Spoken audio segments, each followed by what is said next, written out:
welcome to 3 Count Commentaries. I love NXT. It's so much fun. I was feeling garbage today. Kind of a little under the weather. A little cold. A little bit of a cold. But NXT really helped me through it. Really fun show from beginning to end. Some blotchy spots in the middle there. But mostly extremely good. We're going to start with news and notes. 1, they put all the Europeans on Monday Night Raw. So, with Dragunov and Lyra Valkyria being brought to Raw, they also decided to bring up Pete Dunne and Tyler Bate, as well as, I believe, Dijak also got brought to Monday Night Raw. Now, Dijak might not be European, but he got all the charisma of a random European. I'm talking like a random dead European, you know, like somebody you read, like one of those guys you read about in a textbook. That's Dijak for you. Anyway, Raw is about to be absolutely unwatchable for the foreseeable future. If you look at the roster, I mean, Jesus, all these boring European guys they got on the show. So NXT lost a couple of people in the draft, but they got back some really good talent, and everything's going to end up working out just fine from what I can see. Also, Scripps is going to be leaving NXT. He's leaving June the 1st. His contract is expiring, so they're not firing him. He's just, I guess they're just mutually agreeing not to renew. That's what it sounds like. Oh well, I would say he was kind of underutilized, considering he was a good little acrobat, but he needs to get the wrestling part down. He's going to be taking indie booking, so he's not giving up on the business completely. So that ought to be good. So, now that the news and notes are out of the way, let's get into this show. And we start this show with Trick Williams and Lash Legend. And this was an amazing start to the show. What a fun little back and forth between Trick Williams and Lash Legend. First, Trick Williams told Ilya Dragunov that he thanked him for pushing him in his career. Said that we are in the whoop that era and that they're here to make history. Lash Legend congratulated him. Trick Williams saw where this was going. It was like the NFL draft with all of the gold diggers coming out of nowhere. So he was like, no. Don't forget, last time we was in this ring, you was about to slap my face. So he says that she looking at him like a little Reese cup. Want to take this gold off and get to the chocolate underneath. Huge pop. So then she said she don't like Reese cups. She's like Kit Kats. And he said, well, let me break you off then. Even bigger pop.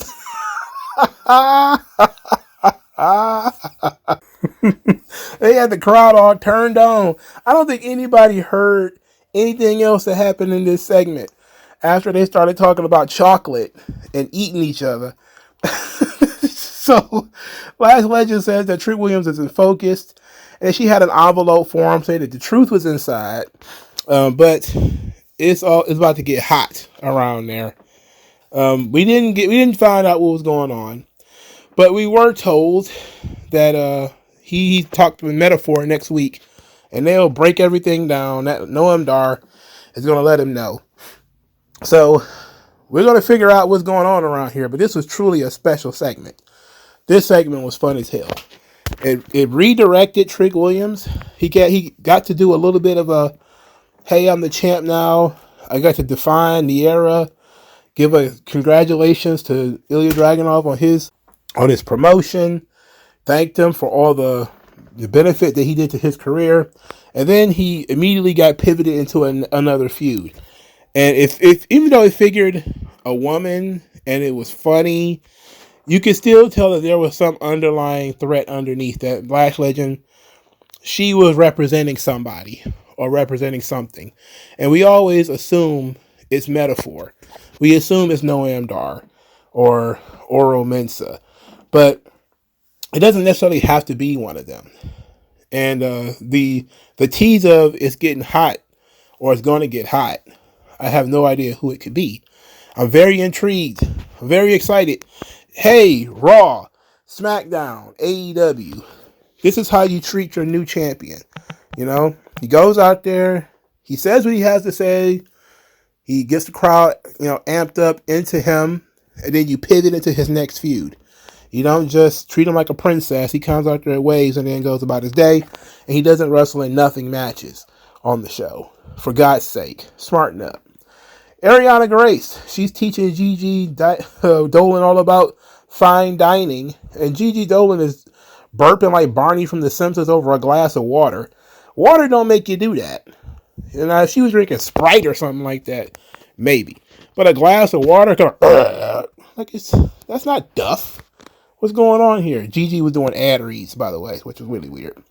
One of the reasons why I'm not upset at all about the losses of NXT is because, yes, Dragunov is great. Dijak, but we still got Obafemi. Obafemi defeats Ivar with a pop-up powerbomb. This was one of those matches where it was solid, but I felt like Ivar was trying to do too much with this rookie guy. Like the whole thing where it looked like they botched a spot, like, Obafemi was supposed to catch him, and it seemed like it was a little complicated for Obafemi, who is pretty new to the business. Ivar should just keep it simple. I get it that Obafemi is really good, he's really big, but keep it simple right now. He's been in the business less than a year. Let's take it slow. After the match, Wesley returned, and I was like, I was actually excited because I hadn't seen Wesley in a while. I'm pretty sure that excitement is going to disappear by the time his next match ends because, my hatred of Wesley it's not going anywhere. But I was glad he was able to make a return, and I'm interested in how he would wrestle with Obafemi, and I'm interested in the booking decision, considering Wesley had to give up the title due to injury. So, very interested in how that is going to occur. Later, Wesley runs into Josh Briggs and Ivar, who both still have their plans to wrestle Obafemi and take the title. Wesley also wants the belt. Josh Briggs is the first one to step up and get in his face, and it says that you don't get to cut the line. And Wesley said, well, I'll just beat you for it. And they agreed to have a match next week, which I'm not huge on, but whatever. I'm okay with it. So Wesley is back. Again, not my favorite member of the Rascals. Of the four guys that comprise the Rascals, he's probably number 3. I like Myron Reed a lot better, but they don't seem to get an opportunity for him in NXT. I don't know why. So it's okay. Wesley hopefully he turns heel or something because he desperately needs it. Desperately.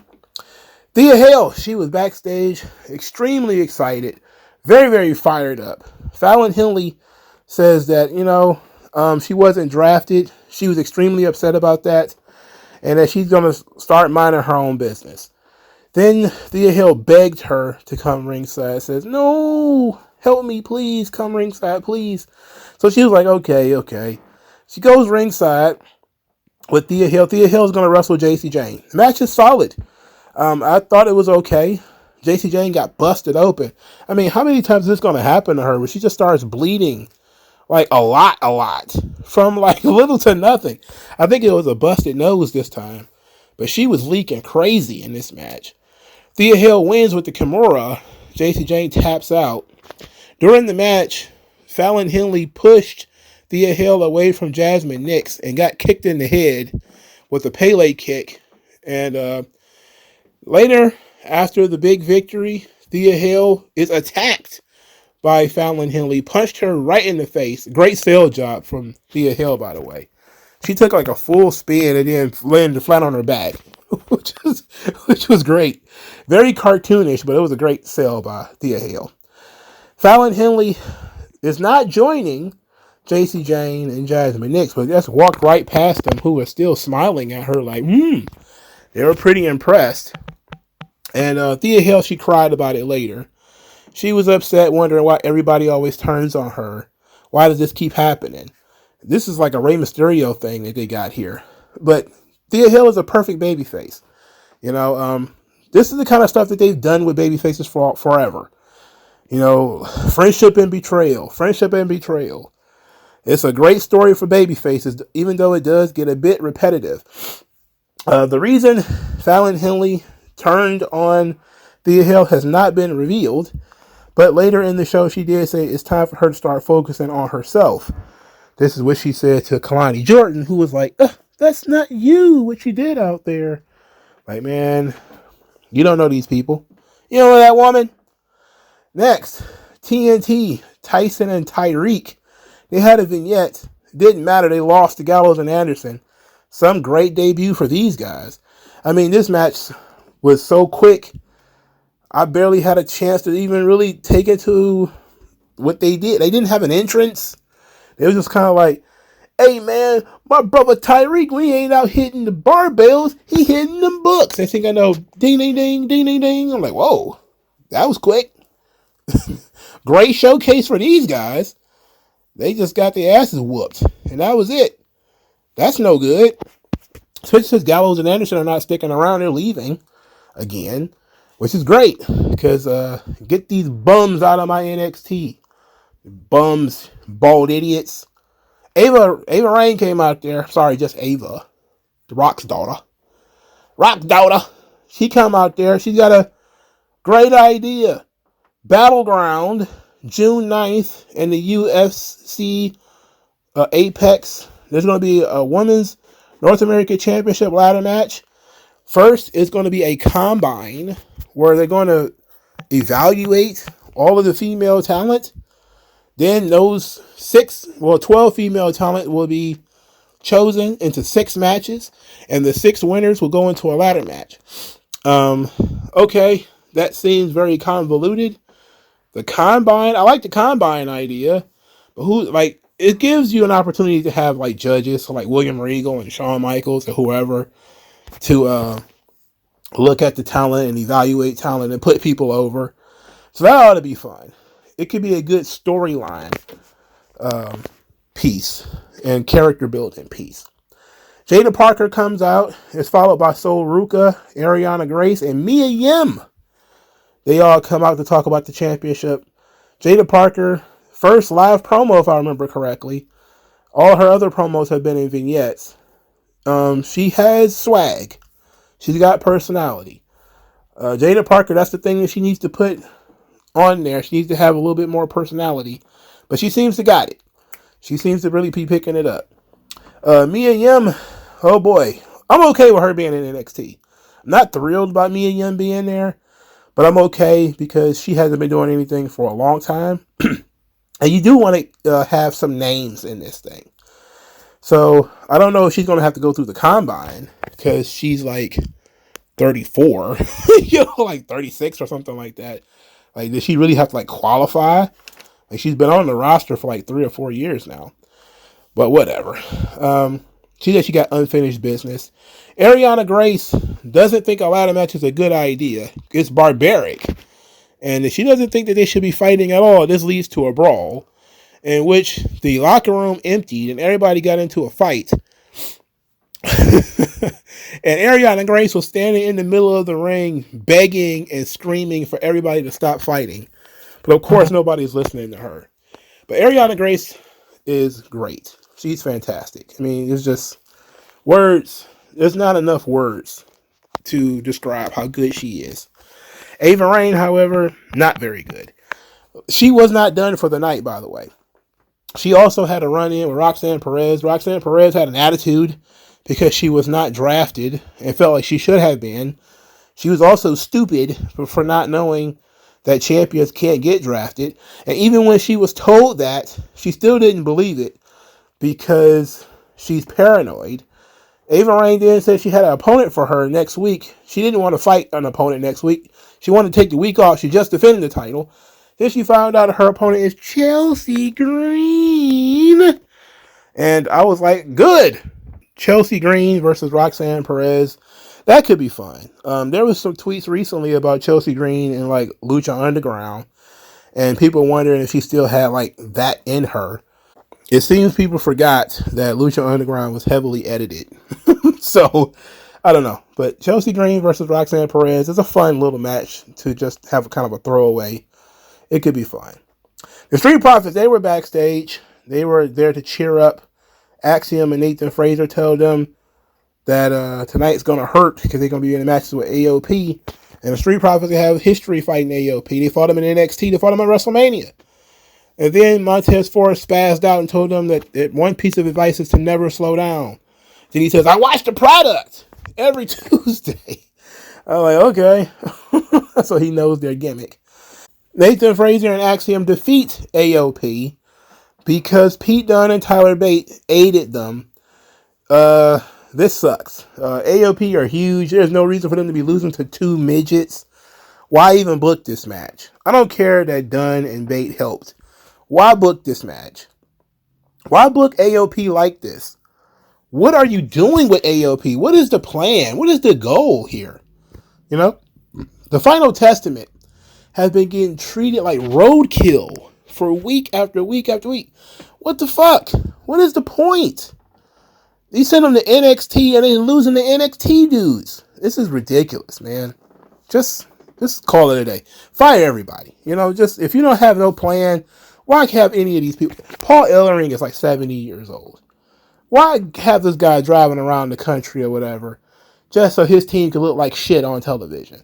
Karrion Kross has, I don't know, he's great everywhere that I've seen him, but WWE is just not clicking. AOP, I don't know what they brought them back for. Like, what are they even here for? I don't get it. This is ridiculous. It's too bad. It's too bad, so sad. Shawn Spears versus Ridge Holland. Wouldn't you know it, I had some pants to iron because I got to go to work in the morning. So I went to do that, and I didn't see any of it, so I don't even know who won. Yay me, right? Tony D'Angelo, he is plotting on the Heritage Cup. He sends Stacks to do some research on all the Heritage Cup matches. He wants to watch them and figure out how he's going to make Dempsey pay. Because Dempsey is going to give him what he owes him. This is going to be fun. Idris Enofe and Malik Blade, they're backstage still being silly. It's been like 3 or 4 years of them being silly.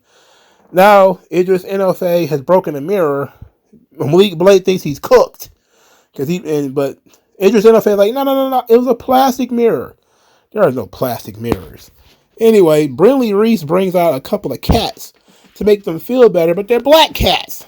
And now Idris Enofe is like, oh no, more bad luck. Now, I would probably ignore this, but what made it even funnier is, is afterwards, Booker T says, them boys getting fired. And Big Joseph just looked at him like, what? He's like, bad luck. Damn. You think they gonna get fired? Sheesh. That's rough, Book. Damn. Booker T is so good, man. I don't think he paid attention to nothing. It don't matter at all. Last night on Raw, he says he was the draft analyst, and he was talking about Trick Williams and Roxanne Perez getting drafted, not knowing that champions couldn't get drafted. It was amazing that he doesn't follow the product. He sits right there and doesn't follow it. It's amazing. The main event of the evening, NXT Underground, Lola Vice versus Natalya, which is probably my favorite Natalya match. I can't believe I'm saying this, but it was fun. Earlier they had training videos for the two of them. Natalya throwing right hands. That's the only kind of punch she could throw. And she was checking leg kicks, which is fine. Lola Vice is backstage with Shayna Baszler, saying that she got the fastest hands at NXT. She didn't need to learn how to do a ground game, which is Shayna Baszler was like, oh boy, oh brother. It seemed like that was going to be Lola Vice's undoing. That's what it sounded like. Is that they were setting up a story where Natalya is a ground-based wrestler and she's working with a striker in Carmen Petrovich, while Lola Vice is a striker and she's working with a ground game specialist in Shayna Baszler, but she's not taking her training seriously. She thinks she can win just with what she's got. And so it seemed like the story was set up for Natalya to win. So they go into the match, and this is what I liked about this match. Lola Vice, there was no dancing. There was no, playful flirting or anything like that. She was in her gi. She had her piss face on. She had her hair braided up. It looked like she was there to fight, and I liked that. She was in the zone. That was good. There was some good grappling between the two of them. The strikes could probably use some work. Clearly, it was worked MMA. They were throwing forearms instead of fists. A lot of the strikes were open hand, so that was fine. The big finish comes with Natalya having Lola Vice in the sharpshooter. She had been working the knee all night. At one point, she got Lola Vice in a knee bar around the ring post, and Shayna Baszler, somebody jumped on her back and bumped into it and broke that up. Even though I don't think that would have been a legal submission anyway, considering I don't think submissions count outside the ring. But that's never been a situation that we confronted, so I don't know how that works. In any event, Lola Vice's knee had been getting worked on all night, so the sharpshooter is really working overtime. She's grabbing random people and trying to pull them into the ring. Lola Vice is, as she's selling the sharpshooter. And then ultimately, Shayna Baszler gets in the ring and she tries to attack Natalya. She gets punched down earlier. Then she gets the sharpshooter back on Lola Vice. Then Carmen Petrovic gets put in a chokehold. She's getting strangled. Natalya lets go of the sharpshooter to save Carmen Petrovic, gets back in the ring, and then gets a spinning back fist from Lola Vice, a couple of strikes to the head, and the referee jumps in there, pulls her off. Lola Vice wins. She loses her eyebrows in the process. She has no eyebrows after the fact. But Lola Vice wins the match. Now she's dancing. And Shayna Baszler is looking like, oh boy. Oh boy. She's trying to hold herself together. She see that hot little thing, hot little tamale, swirling it right next to her. You're like, I don't know what to do with myself. But this was fun. This was really good. I think both girls did a really good job. The match was longer than I thought it was going to be. They told a decent story with Lola, but the one thing I will say is Lola Vice was on the ground a lot. She was pulling guard. She actually had a key lock on Natalya for a little bit there. She had a elongated guillotine choke on Natalya. So it seemed like she actually knew what she was doing on the ground, which betrays the story that they were telling. But also, Lola Vice is an MMA fighter, so she has some kind of a ground game. So they didn't have Natalya win, which is a positive, but they still gave Natalya an out by having Carmen Petrovic be the reason that she lost. So I can understand that there's going to be probably a tag match later, and there's likely to be some kind of Carmen Petrovic Shayna Baszler match, and I could see Lola Vice and Shayna Baszler having a falling out maybe in the future due to how Lola Vice is super cocky and, Shayna Baszler had to save her and that kind of thing. I can see that. But it was absolutely a worthy main event. Really fun match. Really fun night of pro wrestling here on NXT. With the exception of that one match that I just happened to go iron my pants during. I enjoyed the entire show from beginning to end. Very frustrated with the AOP's booking. Don't know what's going on there or why. Nor do I. And I don't care at all what these small European guys, except Dragunov. He's the only one I care about. Dragunov, Gunta, and Kaiser. Of all the European guys they brought over, those are the only guys I really care about because there's something unique about them. They're interesting. All these other dudes, I don't give a damn. I don't give a rat's ass at all about them. The women's division is going to be great. Lola Vice, I think, is probably number 2 in terms of who I think the North American champion should be. Jada Parker is clearly number 1, but Lola Vice will be number 2. Easily, for me, Sol Ruka probably fits better as the next NXT champion. So she probably fits better as the next challenger to Roxanne Perez. But I think the first North American champion should be a heel. And it's either going to be Lola Vice or it's going to be Jada Parker. And I think Jada Parker is a better choice because Lola Vice feels like an NXT champion level performer. And I don't think ladder matches fits her gimmick. Like Jada Parker, it might fit her gimmick. So I like this idea. The women's division is really strong. It's great. So the men's division definitely going to need some help due to losing Dragunov. So they brought in Wesley's back, but they still seem to have someone else there. And I wonder who that's going to be. I'm very interested. But let me know what you guys think. Like, share, subscribe. I'll talk to you guys later. Peace out. MagMongoSlade. Best house I ever drew, Daddy.